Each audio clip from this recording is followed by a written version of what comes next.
Hello friends, welcome to Sonia Hindi club. आज से हम शुरुआत कर रहे हैं एनसीईआरटी क्लास 12th, जो कि एचटेट के लिए भी बहुत ही हेल्पफुल होगी। सबसे पहले हम बात करते हैं हरिवंश राय बच्चन।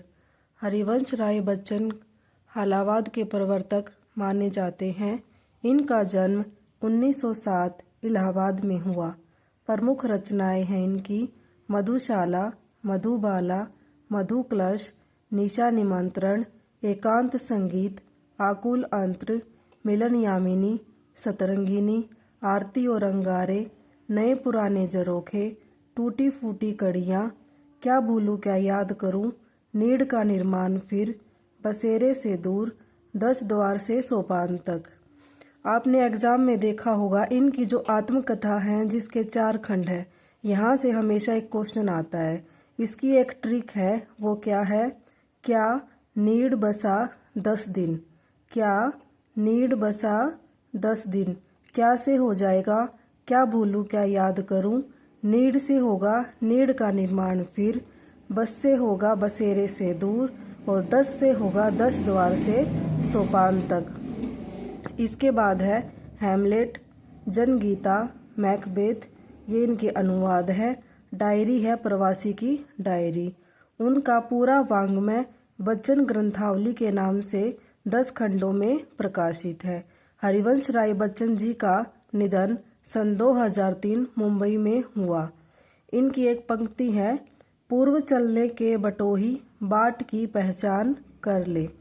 इससे आगे है 1942 से 1952 तक इलाहाबाद विश्वविद्यालय में प्राध्यापक, आकाशवाणी के साहित्यिक कार्यक्रमों से संबंध, फिर विदेश मंत्रालय में हिंदी विशेषज्ञ रहे।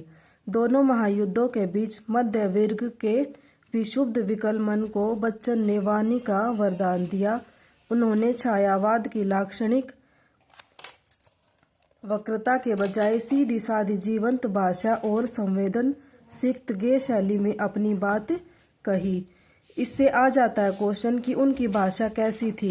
तो भाषा कैसी थी? सीधी सादी भाषा थी, संवेदन सिक्त थी, और शैली कैसी थी? गे शैली थी। व्यक्तिगत जीवन में घटी घटनाओं की सहज अनुभूति की ईमानदार अभिव्यक्ति बच्चन के यहाँ कविता बनकर प्रकट हुई। यह विशेषता हिंदी काव्य संसार में उनकी विलक्षण लोकप्रियता का मूल आधार है। मध्ययुगीन फारसी के कवि उमर खय्याम का मस्तानापन हरिवंश राय बच्चन की प्रारंभिक कविताओं, विशेषकर मधुशाला में एक अद्भुत अर्थ विस्तार पाता है। जीवन एक तरह का मधुकलश है, दुनिया मधुशाला है। कल्पना साकी और कविता वह प्याला जिसमें डाल कर जीवन पाठक को पिलाया जाता है। कविता का एक घूंट जीवन का एक घूंट है। पूरी तन्मयता से जीवन का घूंट भरे, कड़वा खट्टा भी सहज भाव से स्वीकार करे तो अंततः एक सूफियाना सी बेख्याली मन पर छाएगी। एक के बहाने सारी दुनिया से इश्क हो जाएगा और तेरा मेरा एक समस्त झगड़े काफूर हो जाएंगे। इसे बच्चन का हालावादी दर्शन कहते हैं। हालावादी दर्शन जो कि हरिवंश राय बच्चन जी हैं हिंदी साहित्य में लेके आए थे, लेकिन अगर हम इसकी शुरुआत की बात करते हैं तो सूफियों से इसकी शुरुआत हुई थी। और अगर समय की बात करते हैं तो हालावादी दर्शन का समय है 1933 से 1936। यह बात ध्यान देने योग्य है कि उनकी युग बोध संबंधी कविताएं जो बाद में लिखी गई, उनका मूल्यांकन अभी तक कम ही हो पाया है।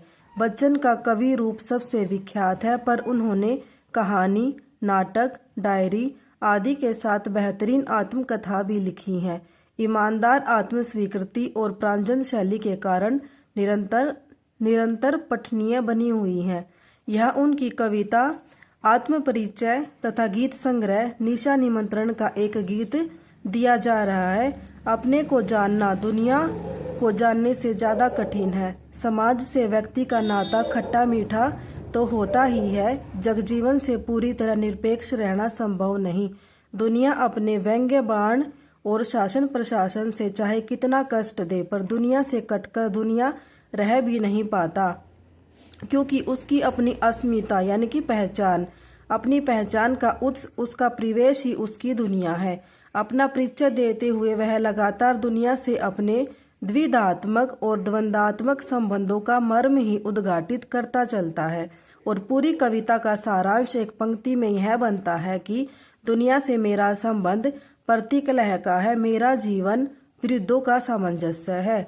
उन्मादों में अवसाद, रोदन में राग, शीतल वाणी में आग, विरुद्धों का विरोधाभास मूलक सामंजस्य साधते साधते ही वह बेखुदी, वह मस्ती, वह दीवानगी व्यक्तित्व में उतर आई कि दुनिया में हूँ, दुनिया का तलबगार नहीं हूँ, बाजार से गुजरा हूँ, खरीदार नहीं हूँ, जैसा कुछ कहने का ठस्सा पैदा हुआ है।